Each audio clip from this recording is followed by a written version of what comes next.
what we're trying to say is you can't be selfish about what you have to say. Mm-hmm. You got to really think about, and again, these are questions that I think force us to look inwardly before we look at the individual, right? Mm-hmm. Why do I want to say this? Am I just trying to get it off my chest? Mm. Which may be the answer. Right. Right. So let me just say, is that okay? Absolutely. I think that's what therapists are for. No, I in your journal. No, seriously. Right. Because when I just got to get it off my chest, oftentimes what I need to do is dump it. Hmm. And what I don't want to do is dump it on you. Hmm. Yeah. If I care about you, right. I want to dump it. Mm-hmm. I got to dump it. It's in me. It's tearing me down. It might even feel toxic. It's hurting me to hold it in. Yeah. Mm-hmm. I got to dump it. I got to dump it. Yeah. But if it's trash, man, that's actually good. I got to revisit that. If it's trash, then I got to think about where I'm putting the trash. Right. Because I don't want to put the trash in someone that I care about. I don't want to put the trash on someone that I care about. I want to put the trash in the trash can. Yeah. And they're carrying it. So right. I got to think. I can't be selfish about what I'm saying. If you're a go-getter, faith-driven, and family-focused, and need to break through to your next level, this is the podcast for you. Your self-talk can reshape every area of your life. It's time to dream and think big. Welcome to the Self-Talk Experience with Darnell and Tracy Self. It's time to elevate, baby. Let's get into the show. Welcome to the Self-Talk Experience. I am Tracy Self with my co-host Darnell Self. We are here because the things you say to yourself about yourself will eventually attract who or even what you have for yourself. And that is why we've attracted today our special guest. I'm attracted. We have Omari Hughes back, the one and only. We are so excited. Thanks for coming back. Oh, man, I'm honored. Y'all are family. Yeah. So being here with you all, it feels like I'm with family. Yeah, no, you're our relationship expert. Yes. Oh, all right. I got a title. Yeah, we got a title going on. So look, we met Omari Hughes at a marriage retreat. We did. Mm-hmm. Yep. And his wife was doing what she was supposed to do.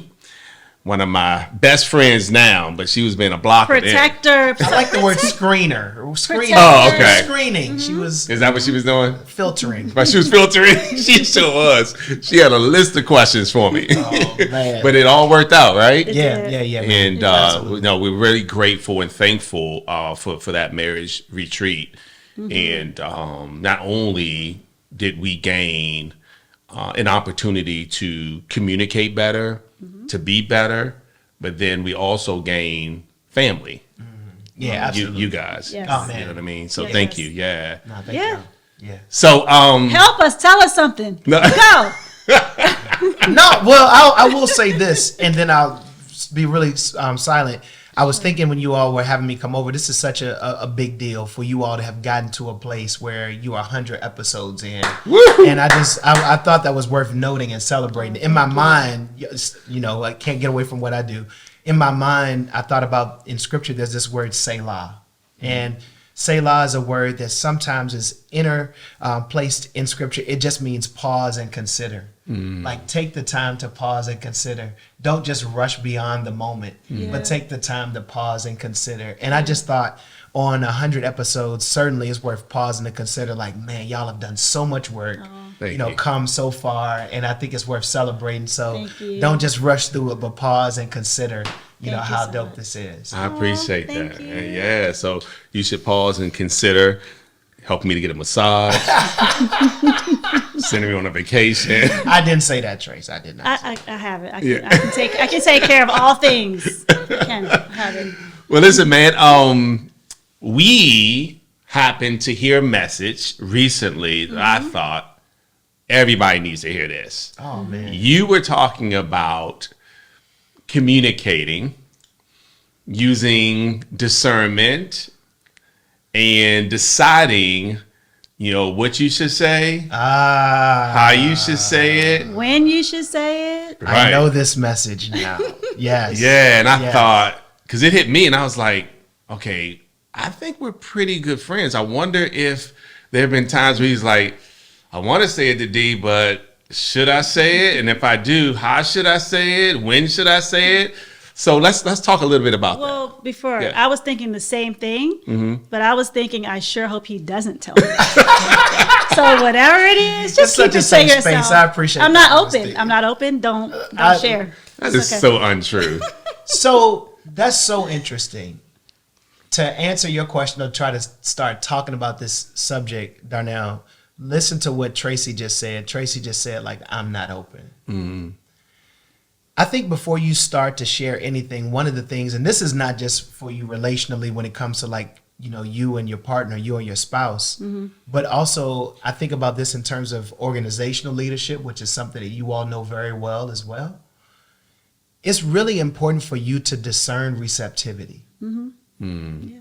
Like before you offer a response, before you share, before you say a thing, discern receptivity. I know you meant it in justice, but seriously, sometimes they're not open.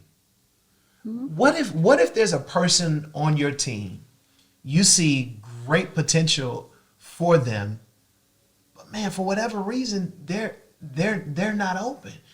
No matter what you share, it ends up going in one ear and out the other, or sometimes it doesn't even make it in the ear at all. And what I was hoping to try to bring out in the message that you were making reference to, Darnell, is just this idea that before you start to share with people, before you start to teach people, before you start to instruct people, before you even start to respond to people and share what it is that you think, share it is what you see, take the time to discern receptivity. Are they open? And once you do that, then, you know, there's some questions that I think you can start to ask to kind of try to figure out how to move forward in that space. I think about it relationally in terms of romantic relationship, but I also think about it in terms of organizational relationships. So many leaders find themselves frustrated because they pour themselves out into a person, into a department, and then they realize after doing so, man, I just wasted the most valuable asset that I have, which is my time. Yeah. But can we also talk? I'm sorry to cut you off. No, you are. But can we also talk about, I was kidding, but Yeah. when someone actually says to you, "I'm not open," but you push anyway, because that's Yeah. key too. Yeah. Sometimes that you don't have to use a discernment. I'm telling you, I'm not open, And that is, but it's okay because I'm still going to tell you what I want to say. and let me tell you, you have to hear that. Yes. But peep this, you have to hear it not just verbally, you have to hear it sometimes when it's being spoken, but it's not verbally being said. Sometimes a person's posture is telling you they're not open. Sometimes their life, if you just listen to what's going on in their life, you know, man, they don't even have any capacity for anything more right now. Right. Sometimes people are just shutting down for different reasons. I've learned that if a door is locked and it's not able to open, the only way you're going to get into that door is to unlock it or to break it down. Wow. And I wonder if sometimes things are getting broken, relationships are getting broken, both organizationally and romantically. Because to your point, Tracy, people don't want to hear, I'm not open right now. Yeah. And I'm so intent on getting through to you or getting into this space that I'm not even going to take the time for you to unlock it, open up your heart, your mind, so you can receive. I'm just going to break it. And sometimes it's not, they really feel like they're doing the right thing. Absolutely. Like, you're suffering, you need to hear this, so I'm going to do whatever I can to get through. And it's not ill intent. You know, so here's a question that you have to ask yourself. Now, this is a self-deprecating question. This is a question that puts the mirror and tells you to look at yourself before you ask. And this is a hard question for, I think, leaders to sometimes ask, and for us to even ask in relationship.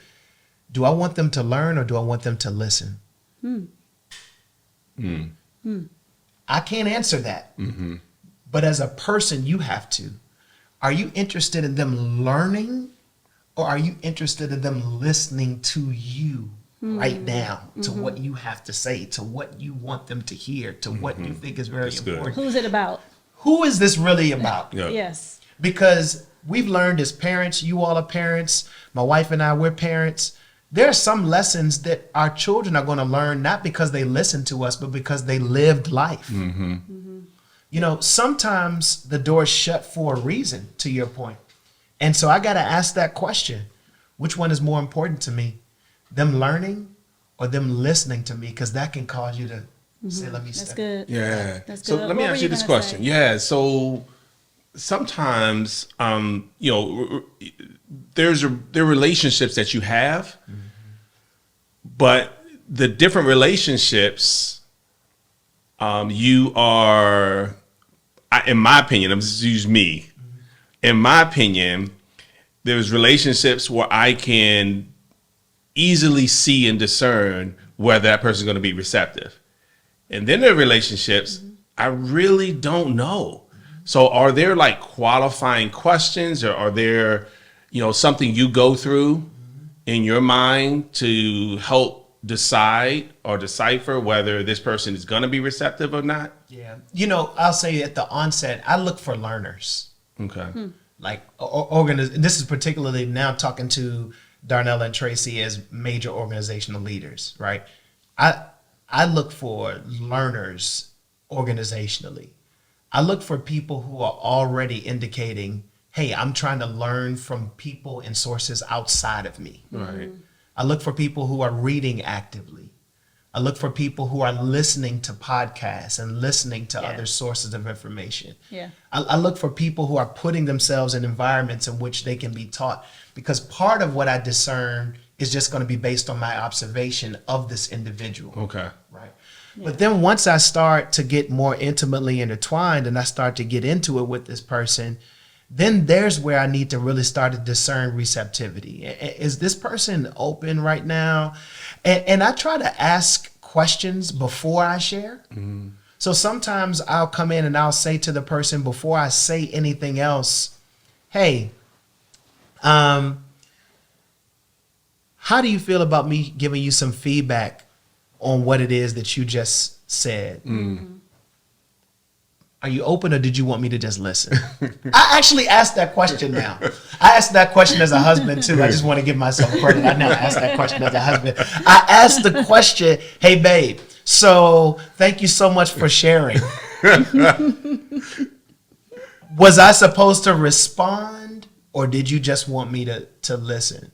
That's really good. And to be honest with you, it's so helpful. I think as a husband, particularly, I think most men, I know that there are always nuances when it comes to gender roles. Mm-hmm. I think most men are wired to want to fix it, wired to want to do something, action oriented. That's me. And so like when you hear about a problem, or your spouse, your partner is sharing something with you that they're struggling through, when you're listening, your wheels are already starting to churn about what it is that you need to do in order to fix it, right? Men oftentimes, we don't communicate. We don't talk just to talk. We talk in order to get to a particular set of actions or to plan out what we're going to do. Mm-hmm. Oftentimes our wives want to just share and get it off their chest. Mm-hmm. And so again, that qualifying question, in leadership, we talk a lot about qualifying questions, right? That qualifying question, is there space, is there capacity for me to be able to share this with you? Do you want me to listen, or do you want me to share? And then if I'm given the green light, I immediately start to ask some questions of myself. Mm-hmm. What is it that I need to say to this person in this moment? For me, as a person of faith, I almost try to do this prayerfully. Not almost, I really do. I try to be prayerful in this moment. I try to, okay, God, what do you want me to say to this person? Mm-hmm. Mm-hmm. Then I ask, how should I say this to this person? Mm-hmm. Because it can make, deal. Oh my gosh, it can make all the difference in the world. Differently. I say it all the time. Again, appealing now to the organizational leaders that you all are, I say all the time, you can fire somebody in a kind way. Mm-hmm. You can. Yep. You can let them go in a way that is kind and respectful, or you can be an absolute jerk about it. Right. Yeah. So I ask, what do I need to say? Yeah. How do I need to say it? Another one that I've learned to add, and this is important for us relationally, whether it's, again, in partnership or you're talking about organizationally, is the timing of what I'm going to say. Because when it occurs to me, may be different than when I need to share it with them. Mm-hmm. Yeah, you teach me that.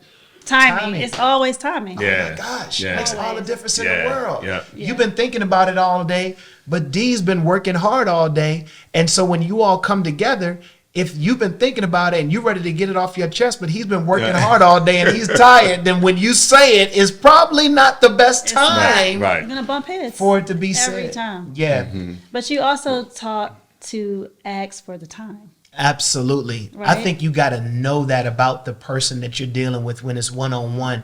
And I think it's important for organizations even to know that as well. I'm in favor of some of the things that we do, whether it's Myers-Briggs or whether we talk about the Enneagram or some of those tools. I don't want to get off subject, but I think it's important for you to know when a person peaks, Yep. Yeah.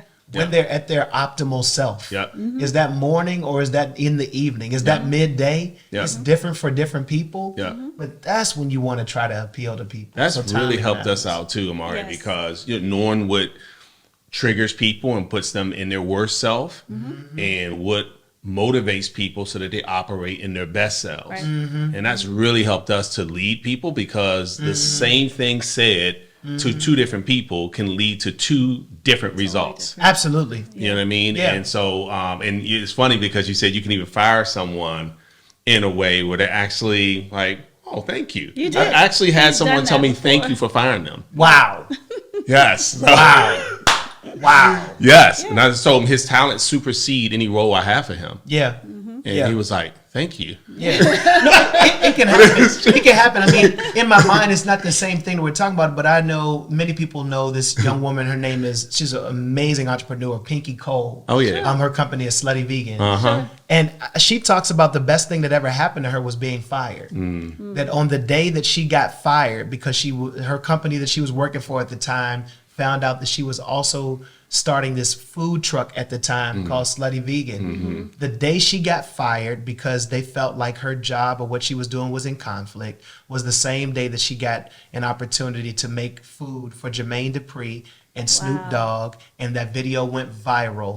And here we are with Slutty Vegan. where it is today. How awesome is that? It can happen. Yeah. No doubt. Yeah. And it's funny because, now that we empty nest, we travel a lot together. But before that, I would, call home. Hey, how's it going today? How the kids? She was like, oh, everybody's okay. But she wouldn't tell me unless somebody was sick or something. Yeah. Or had to go to the hospital. But other than that, if it was like the kids got in trouble at school, she just wouldn't tell me then because she knew my mind was on going on stage or my mind was on pouring out into the team that I was there to serve. And so when I got home or maybe when I'm already at the airport, she was like, hey, I didn't tell you yesterday, but I wanted to let you know. Yesterday, everything was incredible. Yeah. It's incredible they just got suspended. It's incredible. Yeah. Don't act like our kids got suspended all the No, time. I'm just saying, like, I think one of them did twice. yeah. Well, but here's what this speaks to. This is what was kind of ruminating in my mind when you were talking, both of you, is that at the core, right, what we're trying to say is you can't be selfish about what you have to say.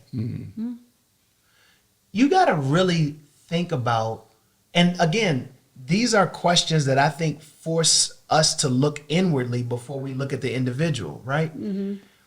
Why do I want to say this? Am I just trying to get it off my chest? Which may be the answer. Right. Right. And so let me just say, Is that okay? Absolutely. I think that's what therapists are for. No, I in your journal. No, seriously. Right. Because when I just got to get it off my chest, oftentimes what I need to do is dump it. And what I don't want to do is dump it on you.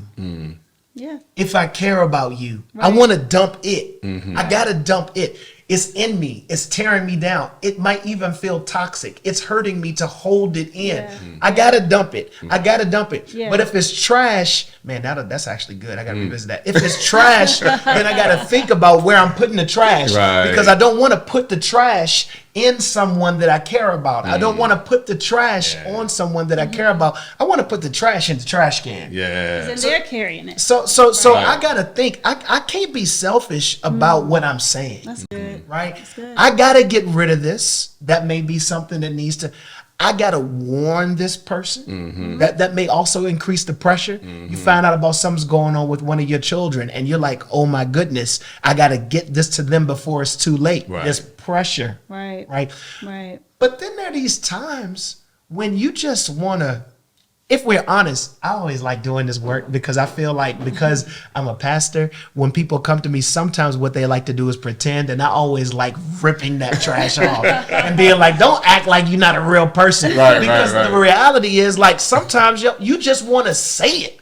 Yeah. You just want to, because they made you mad, they made you upset, and you just want to get it into them because of what they said made you feel. Yeah, that is that so raw revenge-led response. And it happens because all of us are What did human. I do? Not nothing. It happens, right? It is so important for you to know which one of those goals is your real goal. Yeah. Absolutely. It's so important for you to know, I need to get this out because I care. Or I need to get this out because I'm mad. I need to get this out because I'm upset. I need to get the contaminant out of me and into another container. Yeah. Yeah. Or, you know what?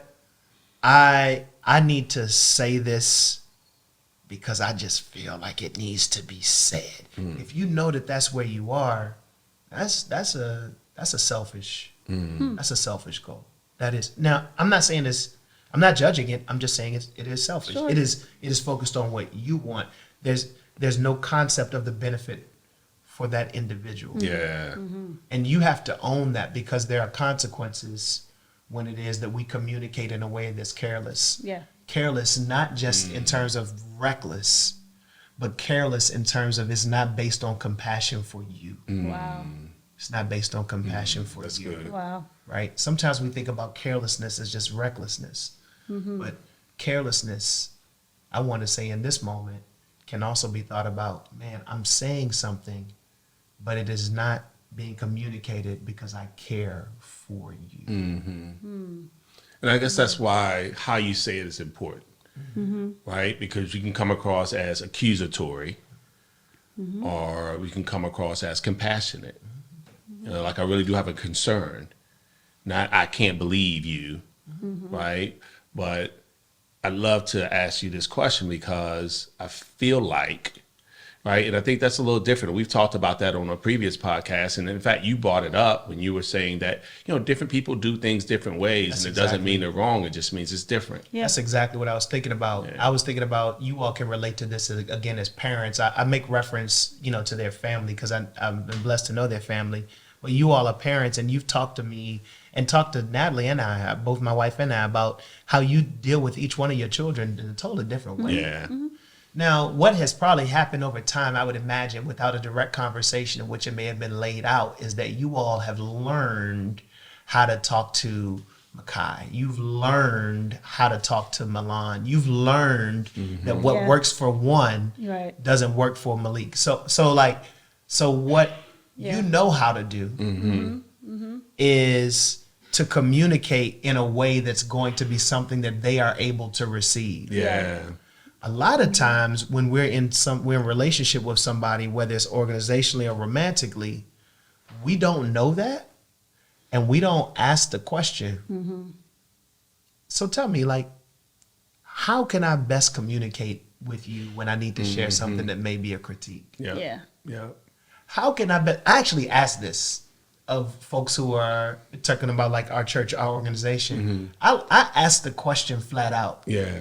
Hey, when you bring out an idea, I say, one of the things I say all the time, right? I want to create a creative environment and space. I say all the time, for me, ideas aren't people. So you can take my idea and you can Right. destroy it. You can burn it up. You can Right. tear it down. Right. That doesn't bother That's me. good. Yeah. Yeah. But I've learned that for some people, their Oh, yeah. ideas No doubt. Their identity. are like Their- part of their Right, identity. exactly. Yeah. A dude like me needs to know that. Right. Because, like, Yeah. I'm going to treat your idea like it is an inanimate object Right. that's not attached to you. Right. But if you tell me that that's harmful for you, I can make that adjustment. Right. Hey, is it okay for me to critique you in front of others, or would you prefer that I always offer critique outside of the group context? I want to know that, Right. because sometimes there are people who you can handle them pulling you up right in that moment, and there are other people who, no matter what it is, Yep. Doesn't matter. if somebody else is around, Yep. you know this. Yep. Somebody else is around, they're a completely different person. Yep. As soon as you get them behind closed doors, it's just one-on-one. All the guardrails come down. They relax. So I think those are I mentioned this term before, but I think those are clarifying questions that need to be asked that we probably ought to ask more. Yeah. How? What is your how? How do you like to be communicated? Having clarifying questions. That's Gotta good. have them. That's good. Yeah, gotta have them. Yeah, now, this is good because I feel like this is applicable in every area of your life. Wow. Like, because as you're talking, I'm thinking, I mean, it's one thing, like you said, if you have a significant other or your spouse. It's another thing if you're leading an organization or, you're a leader in your career, you're a supervisor. But I'm just thinking about every area of my life I can apply this to. Wow. And, if for an example, if you're at the gym and you and I are working out, some people want to be like, come on, one more. And some people, they're like, dude, don't yell at me. Yeah. Yeah. No. You know what I mean? Like, no, that is like seriously, like she's like, don't like, I want to be pushed, but she doesn't want to be pushed. So she doesn't want a trainer that's going to be like, one more, get in there. Like she don't like that. That's not motivating her. I so can relate to this. Right. Like, I tell cats all the time, like I'm very, I'm verbal. I'm verbal. Words of affirmation is my love language. Yeah, my number mine one too. love language. It's like I'm very sensitive when it comes to what you say and how you say it. No, I'm real talk. In our organization, people who work at our church know, like, listen, you can like push me and we can talk about what we need to do to get some mediation in place. But if you talk to me crazy, I have unfortunately made the executive decision to let someone go in immediately in a moment. I let them go not knowing what we were going to do with service after they were no longer with us because Of how they talk to me. Really? I mean, no, but I'm not surprised. But I had to make sure that people understood organizationally within Yeah. our culture, Yes. like Yeah. that's a no-go for me. Yeah. You can't talk to me crazy or others Right. around me. Right. We're not going to do that. I mean, I can get over a fist fight faster than I can get over a verbal assault. Yeah. That's just me. Right. But you are different, and you are different, Yeah. and that's why clarifying conversations are key. Right. We got to have those clarifying conversations centered around clarifying questions that allow us to really discern Yeah. what your how is, because everyone is different. Yeah. I remember John C. Maxwell said that leaders who develop other leaders treat everyone differently. And leaders who develop only followers treat everyone the same. That's so good. And, if you ever want to duplicate yourself, which leverages you, then you have to teach people to lead people individually. Yep. Otherwise, everybody's just talking to everybody the same. Yep. And you're never going to develop leaders that way because guess what they're going to do? Turn around and talk to everybody the same. Absolutely. And that's just not going to create a groundswell of leaders. It will create a groundswell of followers. And you'll still find yourself doing everything by yourself because no one's becoming the leader who's effective. I love that. Yeah. Right. And so all of this I'm getting out of, how to be a better communicator. Yeah. And when to say something. No, even if. How about that? I mean, really, I mean, because again, that goes back to this question of like, what's the goal? For them to listen or for them to learn? Yeah. Right? Like, you might need to, for some situations, you might have to set up like a learning experience. Like, what do you mean? I mean, so like I'm gonna use an example of something that we do oftentimes with our kids. That sometimes you have to do organizationally. Sometimes for people to learn, you have to let the ball drop. I mean, again, is the goal for them to listen, or is the goal for them to learn? I would love for the way that my wonderful, amazing 10-year-old son to learn responsibility to be for him to simply listen to his mother and I and do everything that we say do, and then avoid life's consequences and the lived experiences that we know will be coming his way in short order if he does not listen to us. However, because my preteen is just like most preteens, what I'm learning is that I can say to him every day, hey, you need to remember to do these things, make lists for yourself and write them down, and be sure that you check before you move forward so you don't forget anything. Or I can allow him to have a lived experience in which he's going to learn it. So what I mean by creating experience or creating learning experiences, right? As a parent, I know the parameters. Think about this organizationally, D. This is fun to play with. I know the parameters. I'm not going to let him learn this lesson in a way that's going to be really harmful to him. Sure. So I have controls in place. But, hey, bro, no, I'm not going to bring your instrument to school midday. No, not this time. So Are you your go- grade maybe. Are you going to get kicked out of school because of this? No. No. Are you not going to be a good person because of this? No. Right. Is this going to destroy your grade? No, it's not going to destroy your grade. But what it is going to do is it's going to allow you to have a lived lesson. Yeah, that's good. Because you have not been willing to listen to That's me. good. And my goal is not actually for you to listen to me. My goal is for you to learn. That's good. That's good. Sometimes we have to do the same thing organizationally. Yeah. You got a department head, you got somebody on your team, you know there's a person, and you say to them, listen, I've been trying to get this message to you, and for whatever reason it has not been coming through. And you know that. Yeah. Maybe it's time for you to try another tactic Yeah. or to try another technique. This is so good. And look, I see the scenarios play out in my day-to-day life. Wow.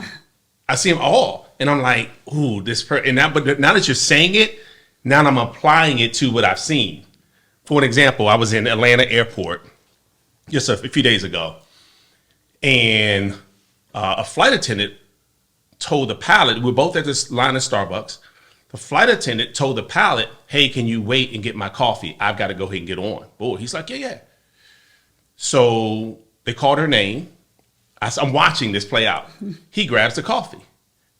And I see him do like this, like he doesn't know, like, oh, shoot, am I supposed to ask for cream and sugar?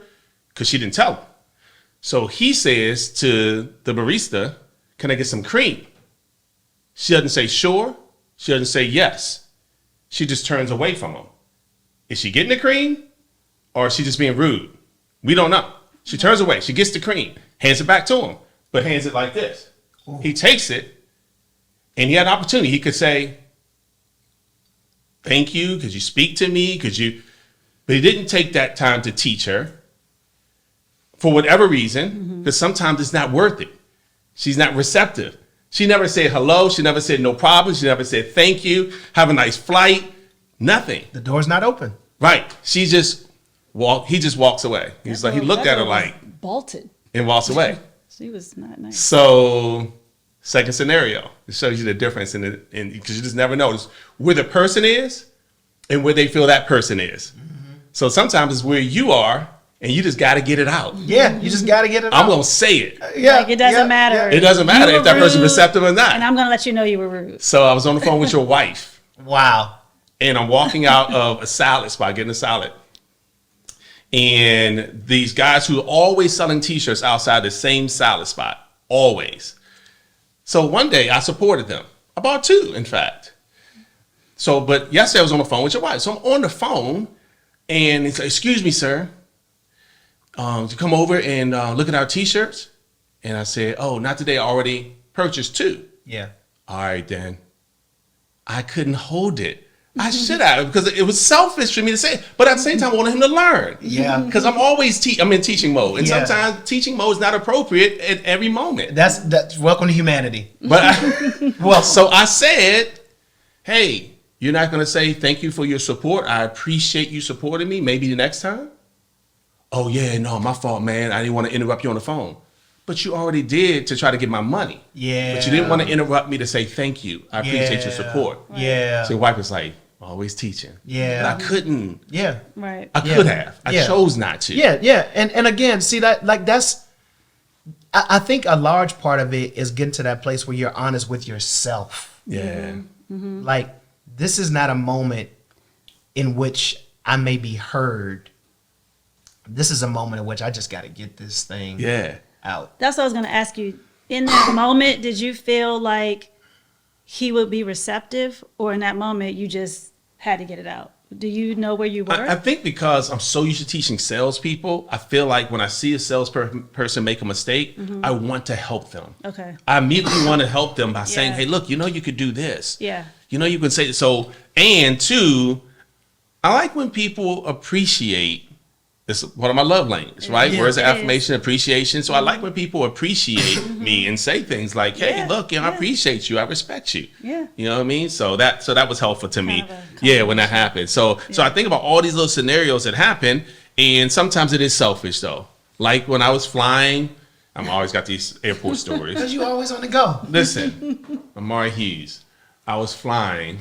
And this time I happened to be in first class. Not that I like to play for first class, but I had the points and they put me in first class. Just to clarify that for the audience.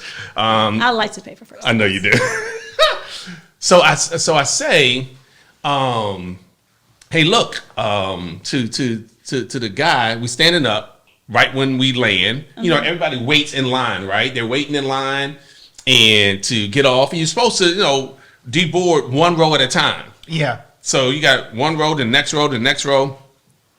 Well, this guy, he stands up. He's behind me a row. So I know I'm going to board before him. I'm going to deboard before him. This dude puts his head up against the overhead bin like this. So I said, excuse me, I need to get my bag out of the overhead bin. And he just looks at me and doesn't move his head. So I'm like, maybe, because I'm a nice guy, he's deaf. Not a good decision, guy. No, like he literally could be deaf. So I don't know sign language. Yeah. So I'm not sure. Like, do I what do I do? So, but I felt also disrespected. You know what I mean? So I just basically told him, hey, look. I basically told him what, babe? I basically told him, hey, please move your head so I can get my bag. Yeah. But I'm sure you said it. I'm sure you were thinking about the how. I gotta be honest, I'm man. sure you said it in a way that could be received. Can you really tell? I know this. Can you really tell what happened? Seriously. So I didn't ask you to do that, I just Darnell. gingerly, just like, hey, I'm gonna get my bag. Gingerly shoved his head. No, I just moved him out of the way. So of much over so here. that he lost his footing. Okay, Ginger is this relative. has been another great. What we're doing is we're Okay. teaching from our mistakes, not just our Yes. successes in life. So we all, look back on things like, could I have handled that differently? So that's what we're doing There we here. are. Yep, that's where we are. Qualifying questions. Qualifying questions. Yes. Well, I appreciate you, brother. Thanks for being here once man, dude, again, I'm man. It's honored. meant the I'm world to honored. us and the self-talk audience. We have got to go rave and talk to you reviews. all day. I'm excited about being here talking with you guys. Thank you, man. Thanks for being with us before we reached 100 and now after, subsequently. We have done over 100 episodes, like you said. So thank you, man. That's awesome. Yeah, Man. Thank you That's for being a awesome. part Y'all of keep it, doing of what you're course. doing. Y'all Yeah. are blessing people and helping people. Honored to be a part. Yeah, thank you. All right, guys, another episode of the Self Talk. Remember, the things we say to ourselves about ourselves eventually will determine what and even who we attract for ourselves. See you guys next time. Thank you for listening to the Self Talk Podcast with Darnell and Tracy Self. We hope you enjoyed. Be sure to rate and review this podcast on your favorite podcast listening platform. And we'll see you next time. And remember, talk good to yourself.